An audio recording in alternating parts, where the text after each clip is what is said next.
Alright, hi everyone. My name is Justin Sumida, and this was my final project for computer graphics. This is just a small presentation of what I did, how I did it, and the goals that were accomplished.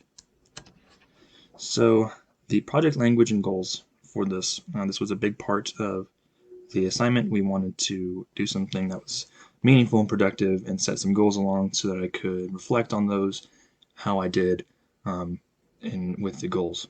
So firstly, I used Three.js, and then when I first decided to use Three.js, I wasn't exactly sure of what I wanted to do. I just knew I knew I wanted to make a graphical representation of just something.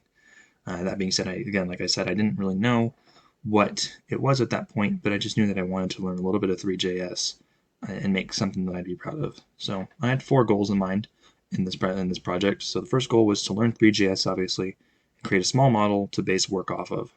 And that was just like a small model, nothing too high fidelity quite yet.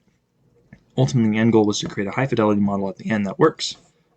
And then I wanted to take the entire 4 or 5 weeks that we had to search for resources and tools to make my project better, just to make it look nice, add any realistic components that may be associated with that. And then finally, I just wanted to be happy with the end product and spend at least 20 to 30 hours on the project. That's just as much time as I calculated that it would make sense for. Since we didn't have any end of the week assignments, I wanted to take a lot of time into making this something that I'd be proud of and something that I think would be deserving of a good grade.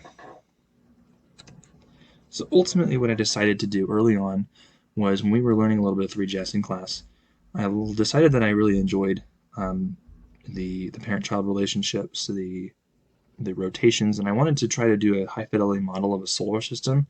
So like I wanted to do something on the image on the right. I wanted to have all 8 planets set up in a way that rotates the Earth, or not the Earth, sorry, the Sun. With the time that we had, didn't have enough time to do that. So instead, what I just did was I created a Sun and Earth and Moon solar system. And I used Three.js, like I said earlier. No pre-existing code was used to accomplish the goal, so I didn't use any pre-existing code. No one gave me any code. That being said, I did rely on a lot of resources, but no pre-existing code I copied and pasted.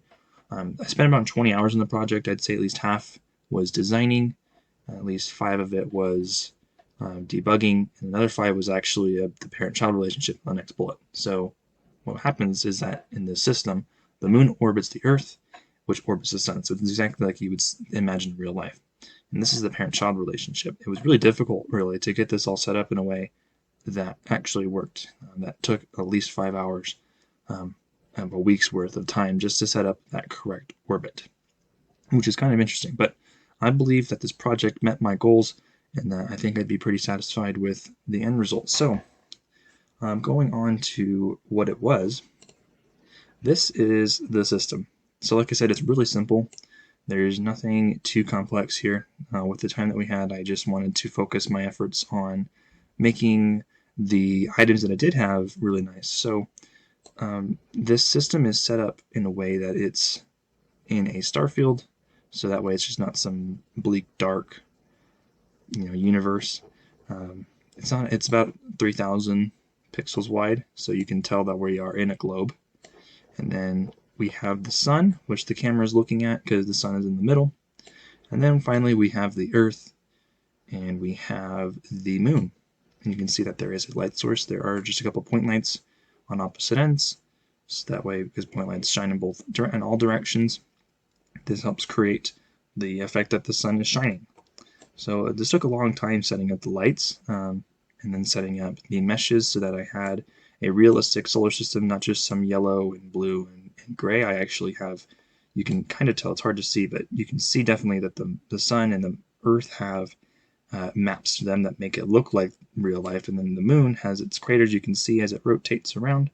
And like I said earlier as well, the moon does orbit the Earth, which then orbits the sun. So that was just a little bit about it. If we just zoom in a little bit past there, you can see a little bit better what exactly is going on here. Some further things that I could have done, which I wasn't able to get done, was shadows, but that could be something that if I wanted to keep working on, I could have done. So yeah, that's just a little bit about it. So if we look up again, you can see that the moon orbits the Earth. So it's set up in a way that looks correct. And then we jump to the code real quick. Just wanted to show that this was my code. This is all stuff that I worked on painstakingly, really, for quite a few weeks. And then I just have a little bit of code here with comments explaining what I did. And yeah, that is my project. Hope you enjoyed.